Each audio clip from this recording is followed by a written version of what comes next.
Assalamualaikum warahmatullahi wabarakatuh. Teman-teman semuanya, apa kabar? Semoga sehat selalu dan selalu semangat. Oke ya. Baik, hari ini kita bertemu kembali di channel YouTube John Hussein. Teman-teman semuanya, sekarang kita masih terus bergelut melawan virus corona. Kita masih terus berupaya untuk memutus mata rantainya, dan kita masih terus berdoa dan akan selalu berdoa setiap saat untuk kebaikan diri kita semuanya. Walaupun di suasana corona, di suasana kita berduka atas musibah yang menimpa saudara-saudara kita harus terus berusaha dan harus terus belajar. Kuncinya, kata guru saya, bahwa kita di dunia ini satu-satunya cara kita hidup adalah satu, kita terus belajar. Bagaimanapun kondisinya, mari kita jadikan ruang untuk selalu belajar dan belajar. Nah, baik, hari ini teman-teman semuanya, kita akan melanjutkan kuliah online kita tentang pendidikan. Kalau sebelumnya kita berbicara konsep pendidikan, kita berbicara konsep pendidikan part 2, dan sekarang kita akan berbicara tentang asas-asas pendidikan.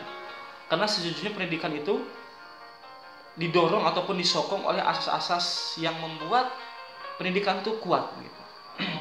Jadi hari ini kita akan berbicara 6 asas pendidikan. Apa? 6 asas pendidikan. Oke, yang pertama, dalam pendidikan kita dikenal dengan asas-asas. Pertama, asas historis atau sejarah. Nah, asas ini berfungsi untuk kita mengetahui sejarah masa lalu, kemudian juga mempersiapkan pendidik dengan pengalaman-pengalaman yang lalu. Ini penting karena apa? Karena pendidikan tidak terlepas dari asas historis, dari sebuah sejarah. Bagaimana kita belajar sejarah munculnya manusia sampai detik ini, itu penting sekali untuk kita telah dijadikan asas bagi pendidikan. Jadi sekali lagi, yang pertama asas historis atau sejarah. Ini mempersiapkan kita selaku pendidik ataupun siapapun yang tertarik ke dunia pendidikan untuk menelaah sejarah-sejarah di masa lalu ataupun pengalaman-pengalaman di masa lalu tentang dunia pendidikan.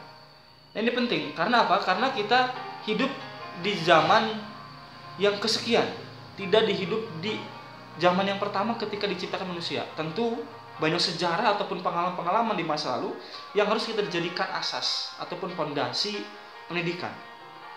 Oleh karena itu teman-teman semuanya, penting kita mengetahui sejarah, penting juga kita menelaah bagaimana perkembangan sejarah dan pengalaman-pengalaman sejarah di masa yang lalu.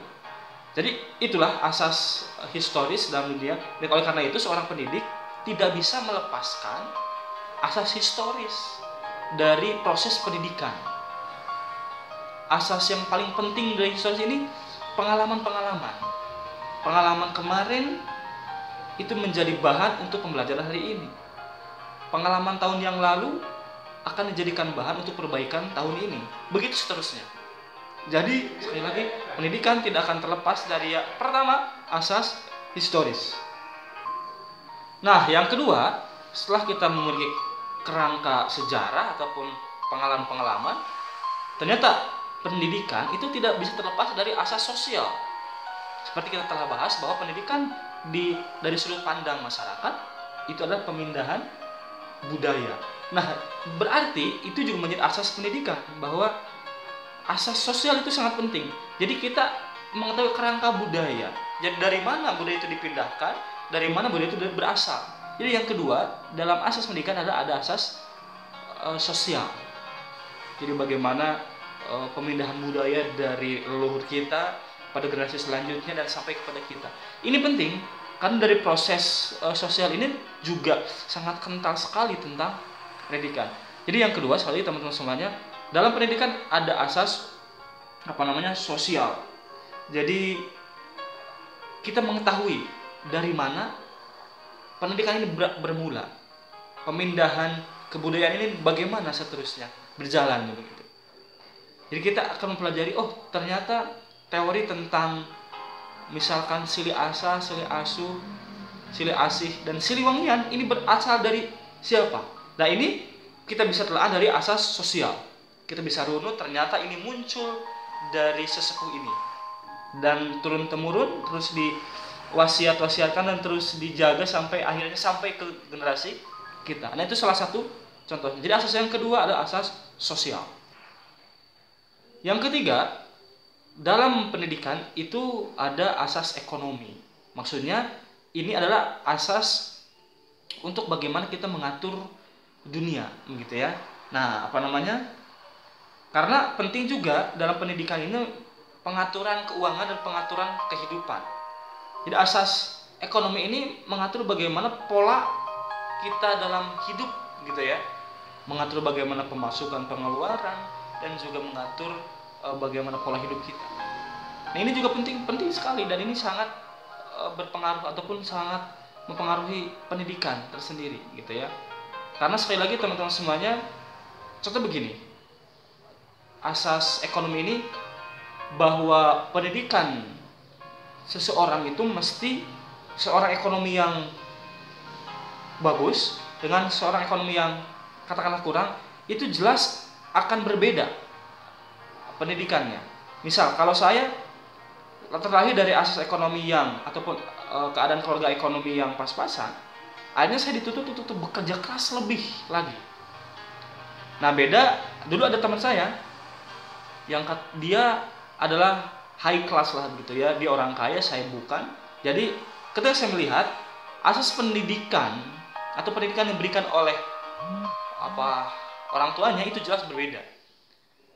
Walaupun memang tidak tidak sama ataupun tidak semuanya sama di dunia ini, tapi minimal ada sedikit pengaruh.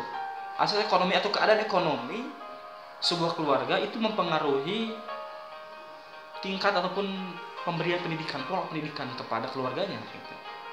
Jadi asas yang ketiga, asas ekonomi ini ekonomi ini sangat penting sekali. Sekali lagi teman-teman semuanya, yang lebih bagus itu bagaimanapun keadaan ekonominya kita tetap mengutamakan pendidikan gitu ya. Jadi yang ketiga adalah asas ekonomi. Yang seterusnya yaitu asas politik dan administrasi. Nah, asas ini penting juga.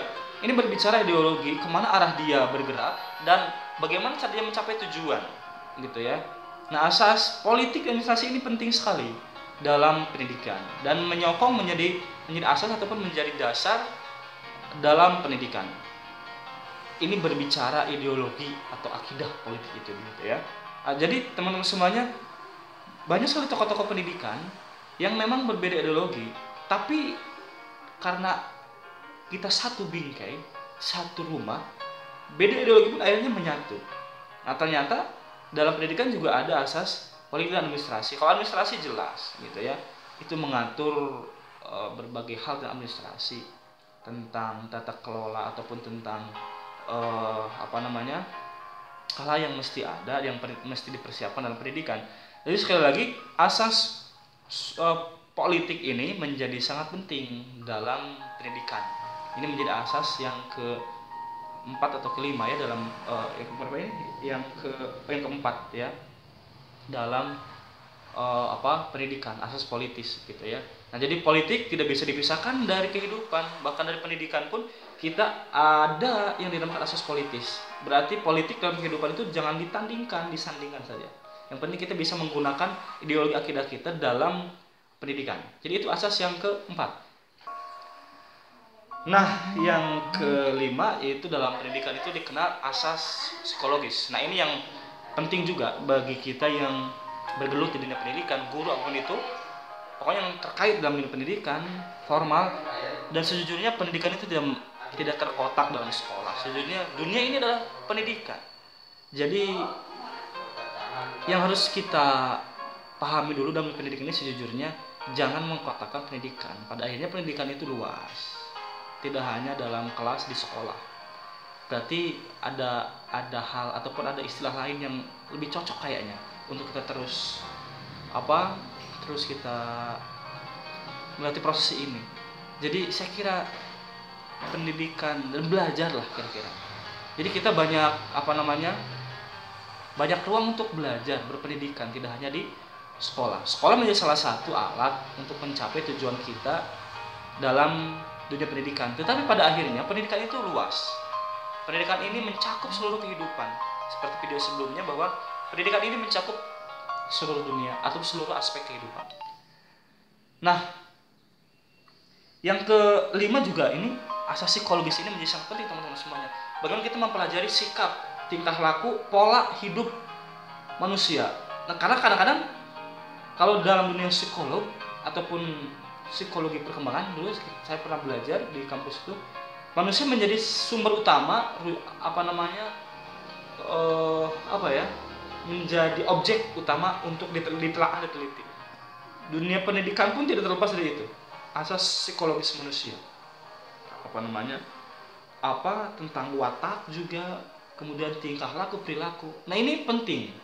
Jadi sekali lagi kita bisa melihat ataupun kita bisa mempelajari ataupun menambah tentang informasi barangkali ya, dan kita juga bisa menambah kuat keilmuan kita tentang pendidikan ketika kita menelaah tentang psikologis watak, perilaku, kemudian juga kebiasaan-kebiasaan gitu. Jadi asas yang kelima ini, psikologis dalam pendidikan juga sangat penting, karena salah satu pendidikan adalah yang sangat besar ini adalah tertuju kepada manusia. Jadi melihat, mengamati dan memberikan berbagai solusi atas permasalahan siapa? Manusia. Ya.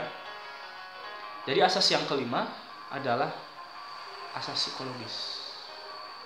Saya senang teman-teman semuanya minta doanya, semoga nanti setelah selesai kemarin wisuda pas sarjana, saya berdoa tuh semoga bisa dilanjutkan ke tingkat doktoral dan ingin mengambil psikologi karena menarik untuk ditelaah. Ini juga menjadi salah satu asas pendidikan psikologi. Kita bisa melihat watak, meneliti tentang perilaku dan kebiasaan manusia. Nah, dan yang terakhir yang tidak bisa kita lepaskan dari pendidikan adalah asas filsafat, gitu ya. Asas filsafat ini menjadi sangat penting untuk kita mencapai kebijaksanaan dalam pendidikan. Karena katanya mother of science ini adalah filsafat. Oleh karena itu, dalam dunia pendidikan pun sangat penting dipelajari tentang asas-asas filsafat, gitu ya. Filsafat itu bisa juga kita dikaitkan dengan psikologis, karena filsafat itu bisa bagaimana cara kita mengontrol diri, kemudian mengendalikan diri kita, gitu. Karena filsafat itu saking luasnya ataupun saking kata menjadi mother of science, begitu filsafat itu. Oleh karena itu dalam pendidikan pun sangat penting. Bisa jadi asas filsafat ini adalah memberi arahan kepada asas-asas yang lainnya. Asas ekonomi, asas psikologi, kemudian asas politik administrasi, dan juga asas pertama itu historis dan sosial. Nah, ini menjadi kerangka, bisa jadi asas filsafat ini menjadi pengekar ataupun tolak ukur gitu barangkali ya. Jadi kontrol terhadap asas-asas yang lainnya. Nah, jadi sekali lagi teman-teman semua, dalam pendidikan kita mengenal 6 asas. Yang pertama asas historis, sejarah kita tidak bisa terlepas dari pengalaman-pengalaman masa lalu. Yang kedua asas sosial, pemindahan kebudayaan dari leluhur kita ini tidak bisa ditinggalkan. Kemudian yang ketiga asas ekonomi, begitu ya. Ekonomi kita tidak bisa terlepas dari itu semua.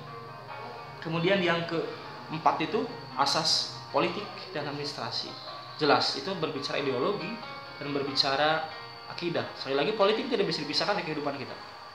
Semuanya mesti ada politik, gitu ya. Ada ideologi, ada akidah. Kemana kita berpijak? Oleh karena itu, saya senang tuh banyak partai. Tapi yang pasti kita harus memiliki ideologi, gitu ya. Jadi banyaknya partai itu mudah-mudahan menunjukkan bahwa kita memiliki tingkat belajar yang tinggi tentang tentang kehidupan, gitu ya. Jadi sekali lagi asas politik dan administrasi itu penting. Politik itu berbicara ideologi kita, akidah kita kemana arahnya, gitu ya. Kemudian yang kelima, kita berbicara asas psikologi. Ini menjadi salah satu yang terbesar ditelaah dalam pendidikan perilaku manusia, gitu ya. Karena pedagogi, kemudian pendidikan akhlak, pendidikan dalam kelas juga itu akan menelaah tipe-tipe perilaku manusia. Dan yang terakhir adalah asas filsafat. Nah, asas ini menjadi membuat arah ataupun menjadi kemudi bagi asas-asas yang lainnya. ekonomi, politik, historis bisa dilihat juga dari filsafat. Ini bagaimana? Nah, oleh karena itu asas-asas ini penting kita pelajari untuk menjadikan pendidikan yang ada di kita ini semakin meningkat kualitasnya. Jadi teman-teman, itu saja sharing kita hari ini tentang asas pendidikan. Ya, ada 6 yang sudah saya sebutkan. Semoga manfaat. Terima kasih. Assalamualaikum warahmatullahi wabarakatuh.